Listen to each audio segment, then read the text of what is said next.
Vem de React aí, salve meus bons.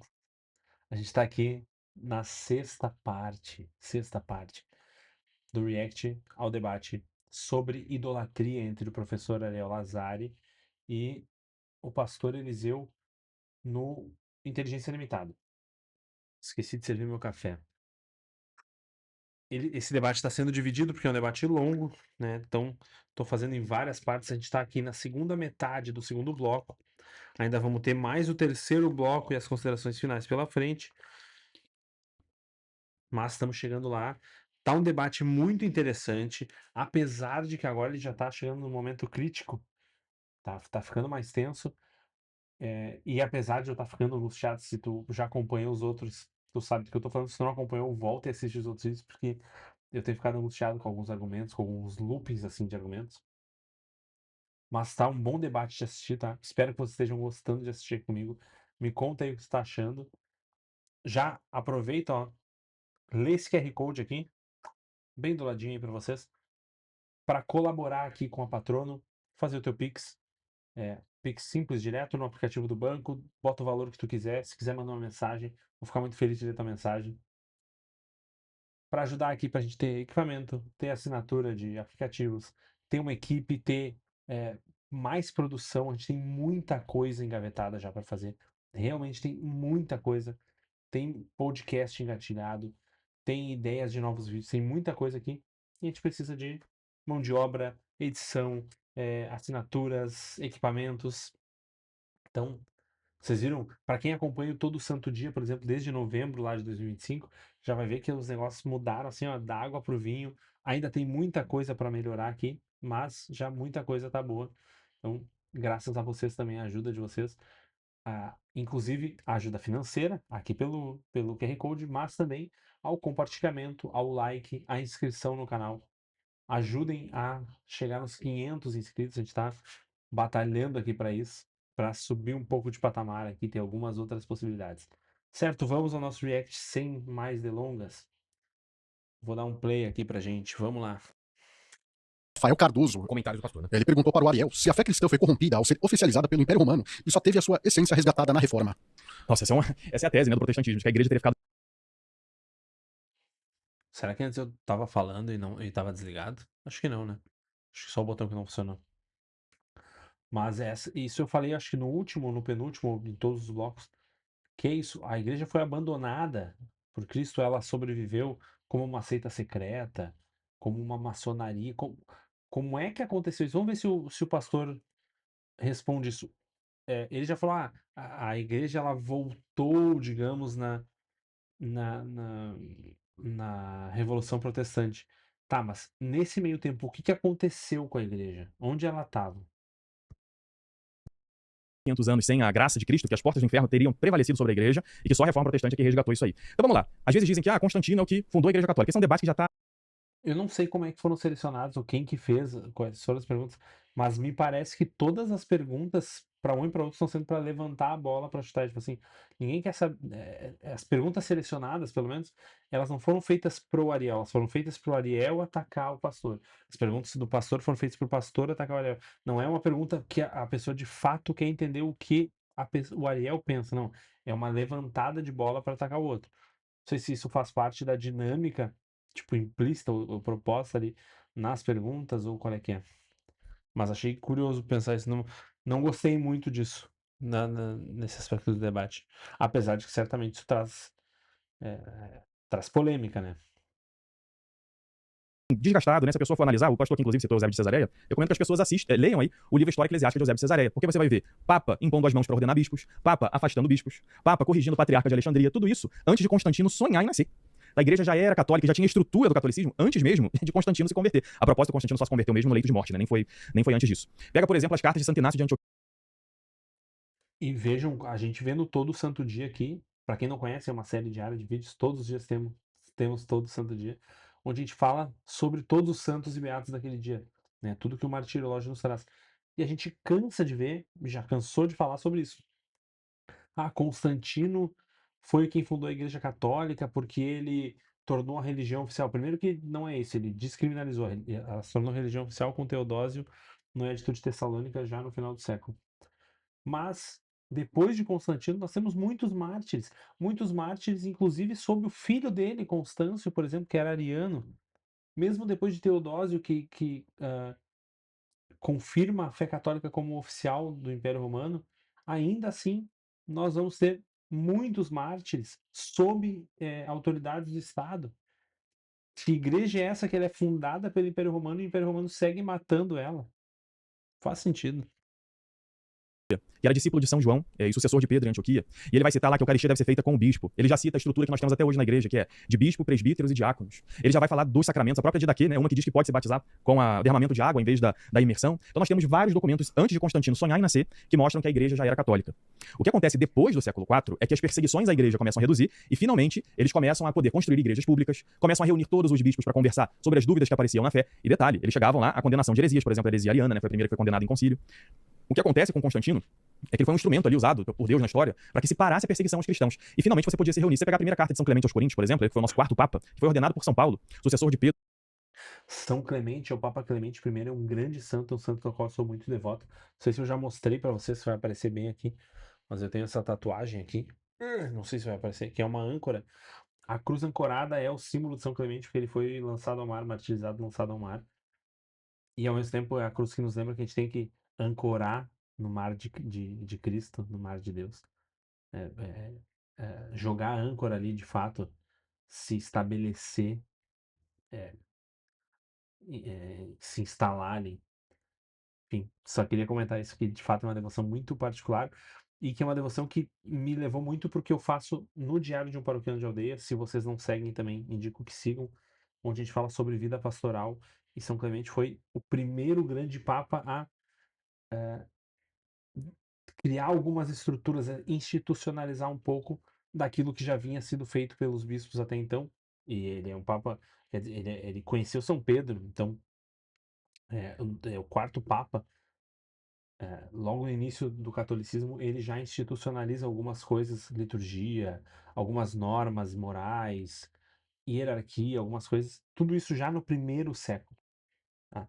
E como essas coisas são objeto de estudo da pastoral, da vida da paróquia, também São Clemente é esse nosso padroeiro do Diário de Paroquiano de Aldeia.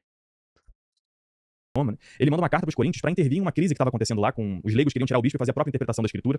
Talvez isso aí soe alguma coisa para vocês que vocês conhecem. E a primeira coisa que ele fala é pedir perdão por não ter intervido antes, não ter exercido o seu poder papal antes, porque havia muitas perseguições em Roma. Então o que nós temos é o primeiro, escrito antes ainda, quando o apóstolo João ainda estava vivo, de um papa pedindo desculpa por não ter feito essa intervenção antes. Então nós temos uma igreja plenamente católica em operação antes. Isso é uma coisa muito importante sobre isso, que também reforça todo aquele debate que eu falei das premissas sobre a autoridade. Nós temos, enquanto um apóstolo ainda está vivo, São João, nós temos diversos papas, né? São Clemente, São Cleto, todos esses papas, São Lino, eles são papas enquanto os apóstolos estão vivos. E ainda assim eles são autoridades, são sumos pontífices. Eles são os vigários de Cristo, mesmo que os apóstolos, os amigos de Jesus, aqueles que conheceram, foram escolhidos entre eles, entre, né, os 12 escolhidos, mesmo que esses estejam vivos. Constantino. A diferença é que depois de Constantino, por não ter mais essas perseguições, a igreja finalmente consegue se reunir. Constantino convocou o concílio de Nicéia. Ele pediu que os bispos se reunissem porque ele via que o cristianismo podia se partir e ele tinha uma dúvida, inclusive. Ele tinha dúvida em ser ariano ou ser católico. E o concílio condena o arianismo, ainda assim, Constantino não se converte, fica até o fim lá. E se ele tivesse criado a igreja católica, ele teria defendido a própria posição ariana, que ele defendeu até a morte. Porque Constantino, lá no final da vida dele, ele foi batizado por arianos. E não se batizou logo. Uma pessoa que ama Jesus Cristo de verdade, quer que Jesus Cristo habite a sua alma, ela quer se batizar logo. E Constantino não. Então assim, Constantino fundou a igreja católica. Cadê as definições dele no concílio de Nicéia? Por que ele não defendeu a própria visão ariana que ele tinha lá? Então o que ele fez foi só ser um instrumento para que a perseguição parasse e a igreja pudesse florescer. Outros imperadores foram usados ali na história, ou por Deus, ou às vezes até por tentação dos demônios, para atrapalhar a igreja. Um exemplo disso são os imperadores bizantinos do século VIII, que tentaram proibir o uso das imagens. E nesse momento a igreja se levantou. O Ariel aproveita sempre para trazer, para dar essa alfinetada. Trazer para o iconoclasmo. Tá certo, de fato, é uma coisa que a gente sempre ignora e os protestantes hoje eles são os iconoclastas do século 8, 9 ali. para defender a ortodoxia, para defender que Cristo agora é visível. Dessa forma, nós podemos representar a Cristo. Você consegue imaginar Jesus Cristo na sua cabeça? Consegue, por quê? Porque Jesus Cristo é Deus e homem você consegue imaginar. Então eles defenderam isso. Assim como outras coisas foram ameaçando a igreja ao longo do tempo. Por exemplo, a gente tem o São Jerônimo, que é tradutor das Escrituras no século V, ele fez a tradução da Vulgata. Vulgata quer dizer comum, que era o latim, a língua mais comum da época, né? Quando ele faz essa tradução, ele acaba se deixando levar um pouco por judeus. E no início ele pensa em tirar aqueles 7 livros da Bíblia lá, porque os judeus tinham tirado nesse momento. E todos os bispos da igreja levantam e mostram que isso sempre foi usado naquelas dioceses fundadas pelos apóstolos. Então os bispos, sempre inspirados pelo Espírito Santo, com o Santo Padre em comunhão, o Papa, eles impediram que essas influências externas tirassem a igreja da ortodoxia. O que acontece é que no século XVI, mais uma heresia aparece, também financiada por imperadores, dessa vez os príncipes germânicos, que queriam ter a sua própria liberdade e não tinham a capacidade de se submeter à autoridade dos apóstolos, à autoridade dos bispos e da igreja. Então o que eles fizeram foi financiar a Lutero, porque essa doutrina dele era mais conveniente para eles se libertarem de outros poderes externos. Vamos lá, comentários então, pastor. O Ariel disse que Jesus, nos mandamentos ao jovem rico, não citou a idolatria envolvendo o uso de imagens. É porque o jovem já praticava os mandamentos. O próprio texto diz isso e Jesus sabia. Por que ele falou os outros, então? O próprio texto diz isso e Jesus sabia. Jesus disse, você conhece os mandamentos. O problema dele era a idolatria que você está citando desde o início como espantalho. Segundo, Tá, mas ele cita os mandamentos, mesmo dizendo que o jovem rico conhece. não é dogma quando alguém é apresentado na igreja para pregar ou cantar e alguém diz, uhul, glória a Deus, aleluia. Se você estivesse na igreja e não visse o vídeo isolado, você saberia o que as pessoas falaram. O vídeo que você viu meu das pessoas vibrando quando apareceu minha foto no telão porque eu iria pregar, eram adolescentes que andaram 24 horas de ônibus, 16 horas de ônibus vindo da roça. Fizeram um evento para eu sair de Goiânia. Mas é isso, olha só. Nós damos glória a Deus através dos santos, que já estão na glória de Deus. Agora o pastor está defendendo que ele próprio é motivo de glorificar a Deus. O que também pode ser. Mas por que os santos que já estão na glória de Deus não são motivo de glorificar a Deus? Ir lá pregar para eles. Aquilo ali não era um culto ao Senhor. Era um ambiente onde estava sendo divulgado que eu ia pregar para eles. Muitas pessoas, quando foi postado que você estaria aqui no debate, colocaram palminha, coraçãozinho. Uhul, Ariel. É o lugar que determina o que é idolatria ou não? Não, é o carinho das pessoas por você. Muito bem, você entendeu que é veneração e não É adoração. o carinho das pessoas por você que tá vivo. Você não tá morto, ninguém fez imagem sua. Então, outra coisa. Será que foi só a reforma protestante que fez a igreja ser igreja? Não, Deus sempre teve os seus remanescentes. Mas uma coisa eu tenho pra falar. Deus vai punir papas, Deus vai cobrar teólogos, pregadores e padres que sabiam da verdade e escondiam as escrituras das pessoas. Proibiam acesso. Mas as pessoas não tinham sabedoria. Ensine vocês. As escrituras foram dadas aos pregadores para que eles ensinassem, para que eles falassem as escrituras. Eu aprendi a ler com a Bíblia. Minha avó que sabia ler com a Bíblia. Me ensinou Proibissem. com a Bíblia. Por que os padres teólogos que fizeram a patrística e tantos dogmas não conseguiriam ensinar as pessoas, dar às pessoas a capacidade e o acesso às escrituras? É melhor aprender a se unir a Lutero para escapar. Vulgata. Mas era isso que eles faziam. Eles faziam sermões e falavam sobre a Bíblia. De que forma que eles escondiam a Bíblia se eles estavam ensinando sobre a Bíblia ao longo de toda a história? Não entendi. A Lutero, muita má interpretação de textos também, muita má tradução de textos também. Mas foi um auxílio, foi uma iniciativa muito boa. Mas mesmo assim, só com Lutero que se desenvolveu o conhecimento das escrituras nas mãos das pessoas. Lutero foi só um pontapé. Lutero não é a reforma. Lutero não é o avivamento, nem o avivamento. Vou te contar um segredo, tá? Não foi Lutero que deu a Bíblia para as pessoas, foi Gutenberg. Foi a criação da prensa. Foi a possibilidade de fazer livros. Foi isso que deu a Bíblia para as pessoas. Não foi Lutero. Não foi a Revolução Protestante. Antes de Lutero, havia outros pré-reformadores que a igreja calou. Isso mostra que Deus estava lá através daqueles perseguidos, através dos mártires que a própria igreja fez, tornou, causou. Mostra que Deus estava sempre falando no meio do seu povo. Deus tem sempre os seus remanescentes. O versículo que o Ariel gosta, né? A voz de Deus ecoa em toda a terra. Hebreus capítulo 1 diz que o Senhor está sempre falando. Então, com certeza, a igreja não se tornou igreja só com a reforma protestante. Deus já vinha despertando o seu povo, já havia muita gente orando, sangrando, morrendo, sendo torturada, e as pessoas ao redor estavam percebendo. Alguma mudança está vindo aí, e essa mudança veio. Tá certo. Vamos para a última pergunta do chat para o pastor Eliseu. Não é isso, Homer? É isso mesmo, temos uma pergunta separada aqui do Guilherme Viana. Ele perguntou o seguinte: gostaria de perguntar ao pastor se reconhecer a Bíblia como uma autoridade suprema não seria idolatria, pois alegar isso não seria rebaixar o poder de Deus a um livro. Mesmo a Bíblia reconhece a tradição oral como válida e nem tudo estaria lá. Podcast, velho, em vez de uma pergunta? Vamos lá. É boa, vamos lá. É isso? É isso. Ah, tá, achei que ia continuar aí.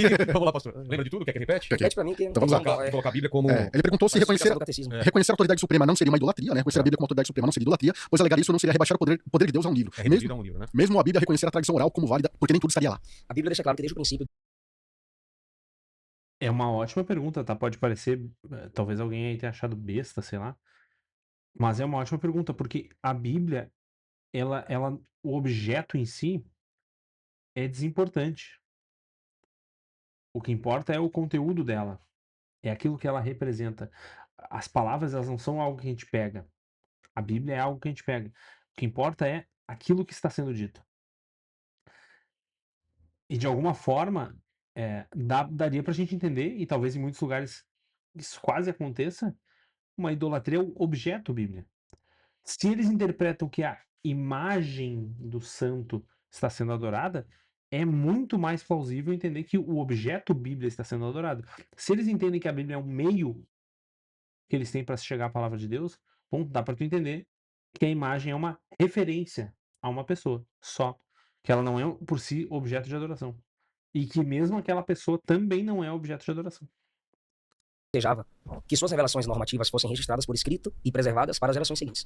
Êxodo 24, Moisés escreveu no livro. Deuteronômio 31, o livro foi preservado na arca. Josué fez uma aliança com o povo naquele dia e fez estatutos e ordenanças escritos no livro da lei de Deus. Josué 24, junto com os de Moisés também foram preservados. Josué 1:7, livro. Samuel também leu e explicou ao povo a lei de Deus. 1 Samuel 10:25. Isaías foi instruído a pegar um grande selo cilíndrico e inscrever nele com letras comuns. Isaías 8. E no capítulo 30, versículo 8, se manda, tem um registro escrito no livro. Daniel tinha uma coleção dos livros de Moisés e dos profetas, até o seu contemporâneo Jeremias. Daniel capítulo 9, versículo 2. Jesus e os escritores do Novo Testamento sempre usaram o quê? Está escrito mais de 90 vezes. E Jesus, quando confrontou a tradição dos fariseus e saduceus, ele pergunta assim: vocês não leram?